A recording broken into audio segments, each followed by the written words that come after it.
The holidays are just around the corner, and HelloFresh makes this busy time of year easier than ever with chef-crafted recipes and pre-portioned ingredients delivered right to your door. Get 65% off plus free shipping with code MLM65 at hellofresh.com/MLM65. Are you afraid of the dark? Be honest. I know that many of us may be tempted to scoff at the question, to dismiss it without much consideration.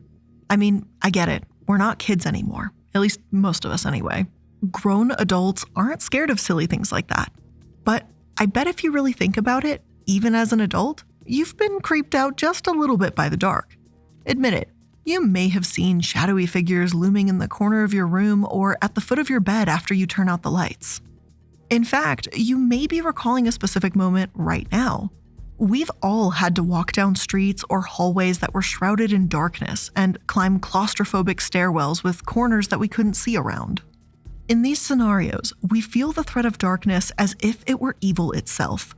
Our minds make it scary because we can't see in the dark. And if we can't see in the dark, we don't know what could be lurking there. And consequently, we as a species have collectively imagined a creature that represents the anxiety of not knowing what hides in the dark. The Boogeyman. Every community has its version of a Boogeyman. In the United States and other English-speaking countries, the Boogeyman is often portrayed as an amorphous specter of sorts who hides in dark spaces, under the bed, or behind partially closed closet doors, waiting to frighten children who stay up past bedtime. In Spain, children learn early not to wander away from their parents or sneak out of the house at night because if they do, the hideous, gaunt, and spindly sack man might steal them away. In Haiti, the unnaturally long-legged creature known as Minwe skulks around the city streets after midnight, looking to catch and eat anyone who happens to be outside at such a late hour. And in Germany, the faceless horror that is Boogeyman hides in the shadows, camouflaging itself with a black cloak, patiently waiting for children to toddle by so he can pounce on them and drag them, kicking and screaming, into the dark recesses of the city. There are many, many other examples of such boogeymen, and boogie women for that matter, throughout the whole world. But they all seem to embody and express the same terrifying theme. They all seem to be non-human creatures with eerily recognizable, but somehow not quite right human features. They all seem to dwell on the fringes of society and lurk in the darkest corners and shadows, often in dense cities or thick forests. And they all seem eager to mysteriously unburden parents from their naughty children. Boogeyman folklore seems to be universal, and it's a byproduct of human communities themselves. And as such, it should come as no surprise that the internet, our newest and arguably largest community, has also produced its own boogeyman, the Slenderman. But to say that Slenderman is simply the internet's boogeyman is a bit of an understatement. You see, unlike other boogeyman throughout history, Slenderman has been blamed for several acts of real-world violence. The most notable and disturbing of which is the 2014 murder attempt that occurred in Waukesha, Wisconsin. This infamous incident brought Slenderman into the mainstream, not only because the Slenderman lore seemed to inspire the attack, but also because it shockingly involved 3 12-year-old girls. One victim, brutally restrained, stabbed 19 times and left for dead by her 2 supposed best friends. So how did Slenderman jump from being an internet sensation to a real-life boogeyman and inspiration for violence?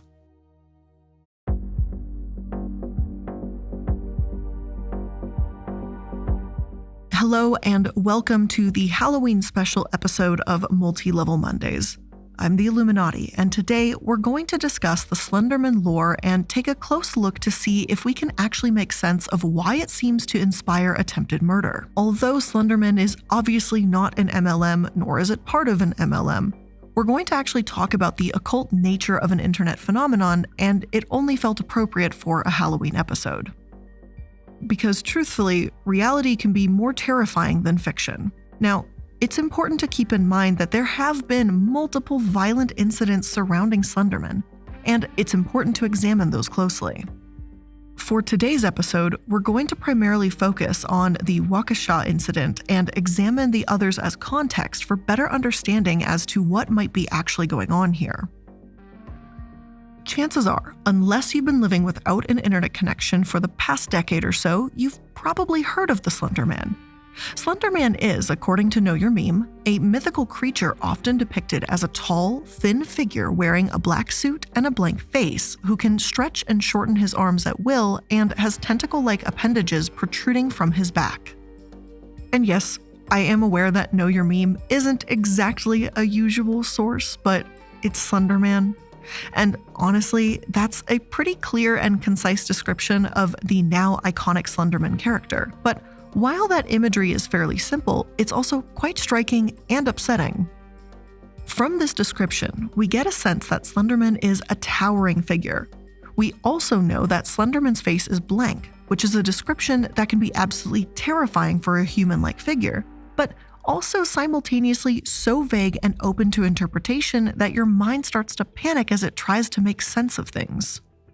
Slenderman is the stuff of nightmares precisely because our minds can't make sense of him, so he dwells deep in our psyches instead. Slenderman fundamentally taps into the same raw materials as any respectable boogeyman. But unlike all the other boogeymen, Slenderman is a product of the internet, and as such, he is so much more than just a tall, faceless, suit-wearing figure. His lore is highly interactive and therefore highly conducive to interpretation and rapid evolution in a way that's unique to internet media. Sometimes such uniquely interactive media can be highly cathartic. It can blur the lines between fact and fiction, especially for those who are unusually imaginative or who may not be socially and psychologically equipped to process creepypasta-esque concepts. The lines can get so blurry, in fact, that some people may actually misinterpret fiction for fact. In the case of the Slenderman lore, such delusions can inspire horrific, violent acts. As I mentioned earlier, the Slenderman character specifically, and the Slenderman mythos generally, has been blamed for multiple acts of violence, a few of which we will touch upon in this episode. But before we get to the horrific murder attempts and trying to unravel what happened there, let's continue to try to get that better understanding of Slenderman. Now, the origins of Slenderman can be traced back to 2009 to a series of eerie photoshopped pictures that were submitted to a Photoshop contest hosted by the website somethingawful.com. Something Awful, for the uninitiated, is a long-standing comedy, satire, and meme-generating website that famously pioneered the Photoshop Friday concept. And if this sounds suspiciously like crack.com to you, that's because the two websites are actually very similar, except Something Awful predates Cracked by about 6 years. The site was calling for creepy Photoshop submissions for their Create Paranormal Images thread, and it was the intent to collect these ideas for modern urban legends. One contributor named Eric Knutson, otherwise known by his internet handle Victor Surge, submitted a couple photoshopped pictures looking as if they originated from the 1980s and featured a blurry, tall figure behind a group of school kids. Along with the photos, he also submitted text that suggested 14 children and the photographer had disappeared. Before long, the images wound up on 4chan, went viral, then exploded everywhere on the internet, eventually spawning what became arguably the most famous creepypasta of all time. According to Indiana University folklorist Jeff Tolbert, it became a phenomenon that I don't think anybody could have predicted. Since Knutson's images first went viral, Slenderman has evolved from a creature whose original creepypasta describes him as simply taller than any man could be, thinner even than the willowy branches that extend ever upward from a tree, to a creature who can shorten or lengthen his arms and who has tentacles and various appendages protruding from his back, the real Lovecraftian eldritch horror. To this very day, millions and millions of people continue to contribute to the Slenderman lore, posting their own imaginative accounts of Slenderman on blogs, image sites, forums, and social media outlets. Pretty soon, a devoted community emerged, acting almost as a curator for Slenderman lore. The YouTube show Marble Hornets, for example, not only brought the Slenderman concept to a wider audience, but also made significant contributions to the Slenderman canon. Much of what most people know today about Slenderman comes from internet content communities like Marble Hornets, and those communities can be fiercely protective of their lore. As Tolbert explains, there were a few instances where someone would try to take Slenderman in a different direction, but There is a sort of consensus about Slenderman. People collectively take on some bits and reject others. It's not hard to imagine how the meme power of the internet and a devoted, perhaps borderline obsessed, online fanbase could create the perfect storm for things to go too far.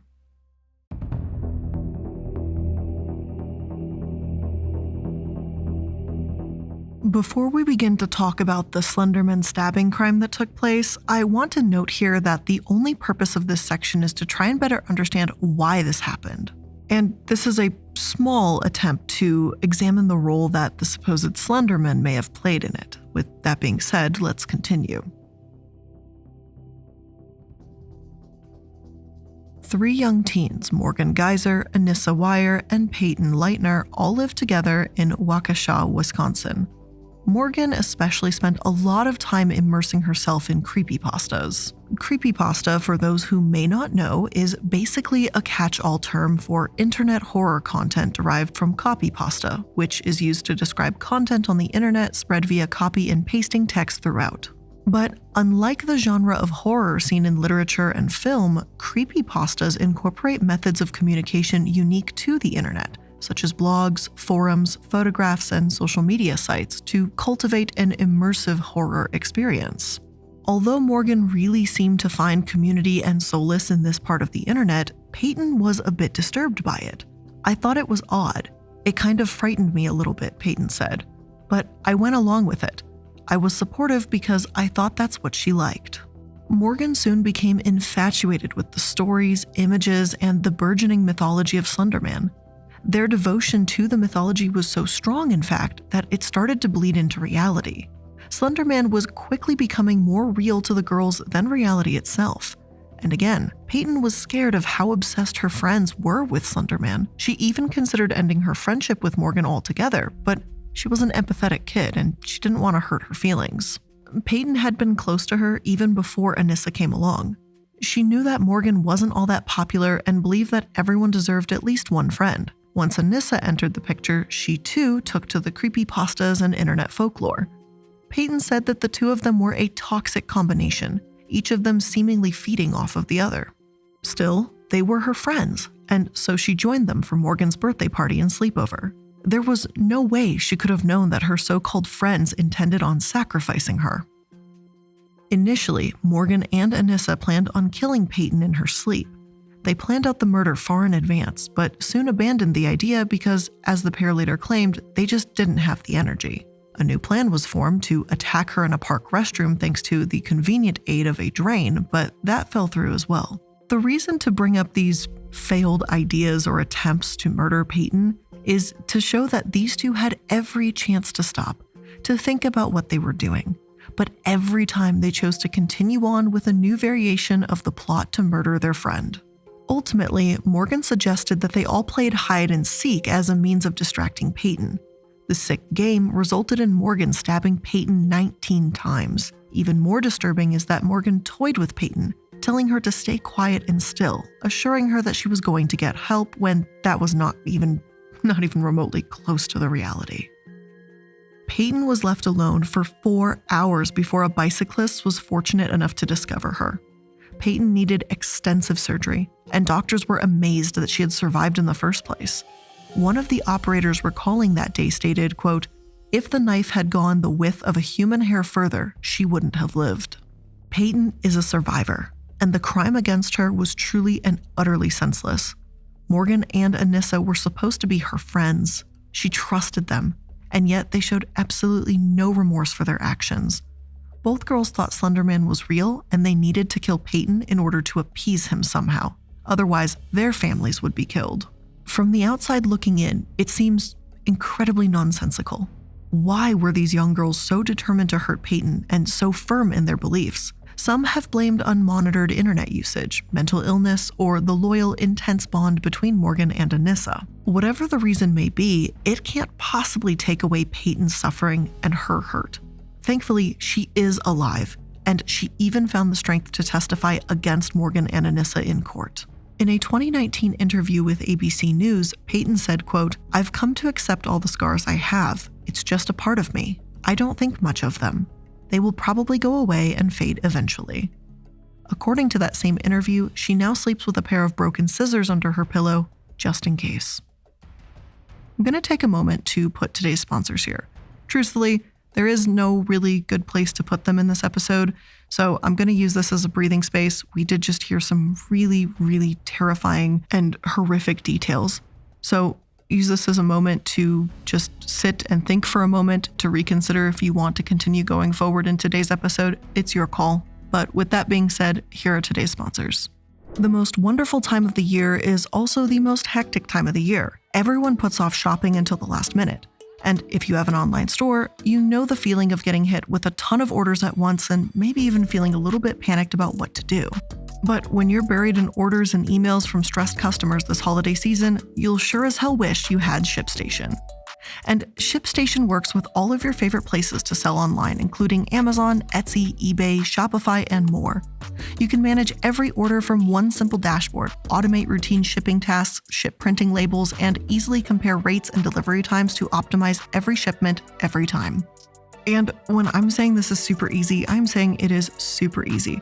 Their dashboard is extremely easy. It took me all of 5 minutes to figure out. It is simply, look at it, click, point, it delivers options, and it helps you make the decision quickly. It shows you exactly how information should be displayed in the order, obviously, in terms of shipping, how fast it's going to be, and also the shipping cost to each exact customer.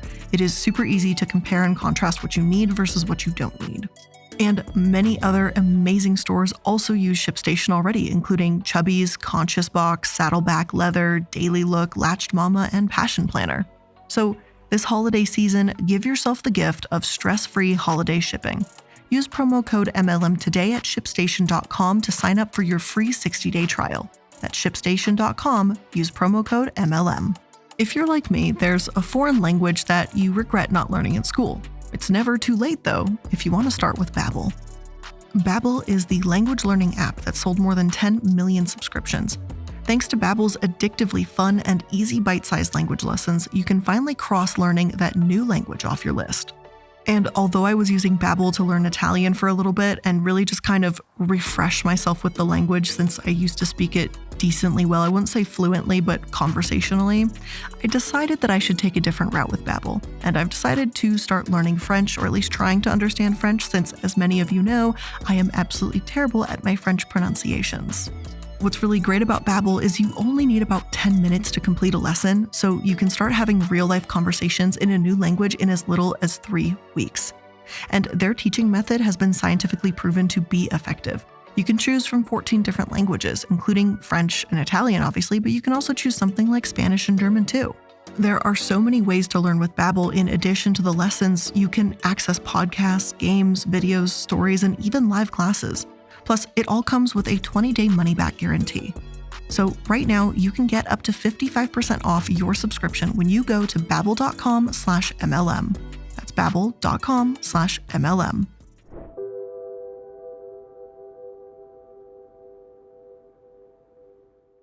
Now, we all know that "the internet made me do it" is a terrible excuse for attempted murder. But the really fucked up thing about this whole scenario is that these two girls were so immersed in the community and mythology of Slenderman that they kind of became flat out delusional.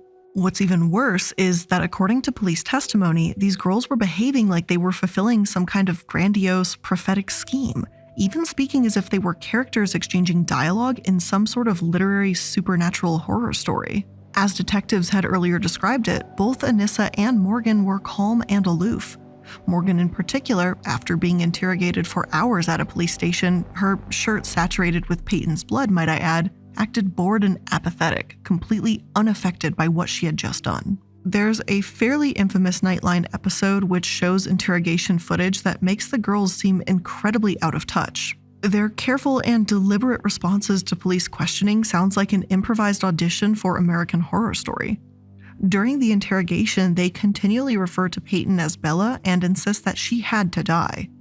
When one officer asked Morgan if she realized what she had done and asked her if she felt bad about what happened, Morgan simply replied, "I thought about it, but then I realized that remorse would get me nowhere.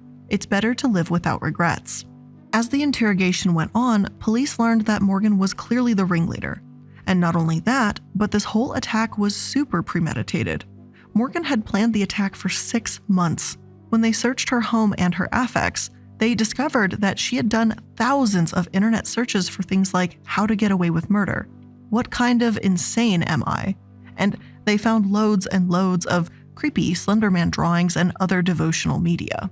This, coupled with all the incriminating comments the girls blurted out during the interrogation, led both girls to be charged as adults for attempted murder in the first degree. But before the girls could go to trial, it came out that Morgan had attunement disorder, also known as schizophrenia, just as her father did when he was a teen, and he was actually hospitalized for it as well.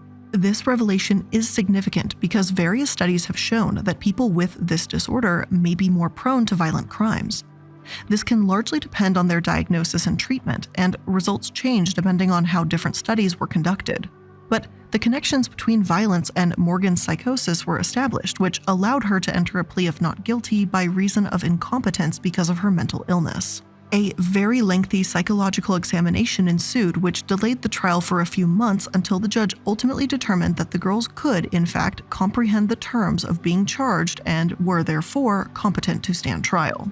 From March 2015 to September 2017, Morgan and Anissa's legal teams submitted a series of pleas and appeals until finally the judge found them not guilty due to mental illness and sentenced them to time at Winnebago Mental Health Institute for psychiatric treatment. Anissa was sentenced to 25 years in 2017, and then later in 2019, Morgan was sentenced to 40 years at the same facility. The girls aren't likely to spend that entire time away from society, however. Recently, in September 2021, Anissa was granted conditional release as a judge found that there is no clear and convincing evidence that the defendant poses a substantial risk of harm to others, herself, or serious property damage. And on June 23, 2022, relying on the precedent set for Anissa the previous year, Morgan also filed for her release. Regardless, while these girls may have been unstable and possibly maladjusted, they still planned an attempted murder. So the question arises, could the Slenderman phenomenon actually have caused the stabbing? Is there something inherently triggering about this particular set of lore? Or is there something inherent in this kind of immersive internet activity that can cause such violence?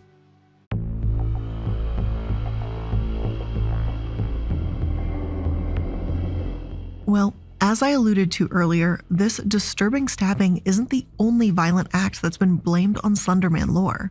In fact, a mere week after the Waukesha stabbing, Jared Miller, a white supremacist and anti-government activist who often dressed up like Slenderman, and his wife Amanda, they ambushed and killed 2 cops and 1 civilian in Las Vegas before committing mutual suicide.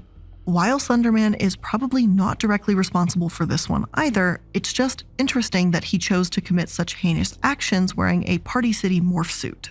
In June 2014, a Cincinnati mother claimed that Slenderman inspired her 13-year-old daughter to attack her with a knife. The woman said that during the attack, her daughter was wearing a white mask, had her hood pulled up, and her sleeves pulled beyond her hands to imitate a natural elongation of her limbs. The mother claimed her daughter seemed to be someone else during the attack. And then later in September of that same year, a 14-year-old girl who was inspired by Slenderman and other dark stories was arrested for setting fire to her family's Florida home. She set the fire after getting into an argument with her family and was eventually charged with attempted murder. The girl's mother and 9-year-old sister survived the attempt. So what exactly is going on here? Is the character or the urban legend of Slenderman somehow turning people, especially teens and preteens, into murderous, knife-wielding, arsonist psychopaths? According to Andrew Peck, a professor of folklore at the University of Wisconsin, Slenderman might appeal to so many people because he is faceless, amorphous, and he can be whatever you want him to be. You can personalize the character to make it your own, says Peck. He can be a lot of things. That's what I think makes it so successful, that he's mysterious and unknowable. He then goes on to explain the academic folklore concept of ostension, which is essentially the act of performing a legend in real life. But what is it about Slenderman specifically that connects him to these violent acts? As Peck is careful to mention, Slenderman, according to his lore, doesn't actively murder. He's more of an essence, an ethereal being that's somehow always looming and watching, but also just beyond reality. Maybe Slenderman's indefiniteness is what makes him a convenient scapegoat for attacking people. In Art Crime, What Beware the Slenderman says about blaming artists for violence, author Sean Collins discusses how taking inspiration from disturbing art to commit murder is nothing new. He cites how the movie Natural Born Killers sparked a crime spree and shootings, and how Stephen King's book Rage was blamed for multiple school shootings and hostage crises. He then discusses how, in each case, society blames the artists whose art inspired such violence as irresponsible or even deliberately malicious. And in each case, it's easy to find someone to blame because each of those works of art has a known artist. But in the case of Slenderman, there is no one artist behind him, at least not in the mimetic form that Morgan and Anissa had encountered. With no artist in place, says Collins, it becomes clear how fallacious it is to pin the blame on artists for the actions of disturbed individuals. He says that it's pointless to blame art because people are simply looking for a boogeyman to explain the unexplainable. And I do see his point, but his argument that art doesn't kill people, people kill people is a bit dismissive too. I want to know if there's anything unique about the Slenderman mythos that makes it a bit more influential, and as it turns out, this just might be the case. In a study called The Internet Made Me Do It, the authors discuss the phenomenon called problematic internet use, or PIU, and how it correlates with depression and aggressive behavior, especially amongst adolescents. PIU describes internet use that's time-consuming, markedly distressing, or uncontrollable, which results in social, occupational, or financial difficulties. So, take some outcast preteens, add in some PIU with an internet meme that serves as an outlet for humanity's dark tendencies, add a clinical instability to properly regulate thoughts and perception, and you have the perfect recipe for some truly horrific violence. Maybe, as the tagline for Something Awful, Slenderman's site of origin states, the internet makes you stupid. The fact remains, however, that Slenderman continues to be immensely popular, so popular that his character and mythology have shaped an entire region of the internet. One would assume that if Slenderman was inherently problematic and caused violence, given the character's notoriety, might I add, that there'd be a lot more Slenderman-inspired violent incidents in the world. So, just to confirm, no, I don't think the internet's boogeyman causes violent acts. He doesn't cause murders, stabbings, or anything of the like. But I do think that dangerous or lost people will look into his lore and infamous internet presence as something to cling to or find solace in. It can be hard to believe that the same internet forums which spawned tales of haunted game cartridges and a dog known for smiling could inspire such a horrific and grotesque crime. But with all of that being said, that is where I'm going to end today's episode. I'm grateful that you joined me to the end. It is a dark and rough episode, so please stay safe out there. And it's Halloween for those of you that are, I don't know, going to entertain trick-or-treaters, do parties, whatever. Just be safe out there. Bye.